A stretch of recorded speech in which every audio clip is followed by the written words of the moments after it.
Sekali-sekala kena kuih udang ni best pula. Jomlah kita singgah di kuih udang legend Cik Ara Wo yang berlokasi di Taman Seri Kenari Kajang. Dibuka setiap hari kecuali hari Ahad daripada pukul 11.30 pagi sehinggalah pukul 6.30 petang.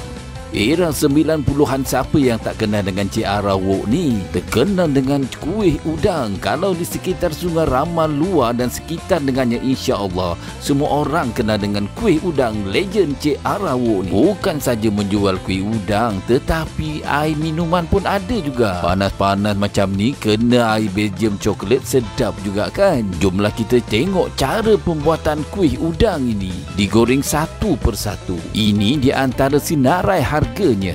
Kita orang ambil set berdua, harga RM12.50. Cukuplah kan kita orang berdua aja. Ada 6 keping kuih udang, diletakkan pula tauhu goreng. Barulah ngam ada tauhu. Tak ketinggalan dalam set ni ada juga timun. Macam ginilah rupanya. Kuah yang diberikan ada 2 jenis, satu cili dan satu lagi kuah kacang. Pak Mus kita ni pekena air mojito. Panas-panas macam ni kita mulakan dulu dengan air lah ya. Barulah kita masuk dengan kuih udang pula. Untuk pengetahuan korang juga, kuah cili dan kuah kacang ni homemade tau, tak ada dijual di mana-mana. Untuk suapan pertama, masuk aja ke dalam mulut, kerup-kerap, rangup. Kuah kacang dicampur pula dengan kuah cili, memang menjadi geng. Tengah asyik melayan kuih udang ni, tiba-tiba owner pula menghantar tauhu teratai dan juga tauhu subat. Alhamdulillah, rezeki kita orang petang ni. Apalagi, jomlah kita cuba macam mana rasanya. Letakkan sedikit sos cili, masukkan ke dalam mulut.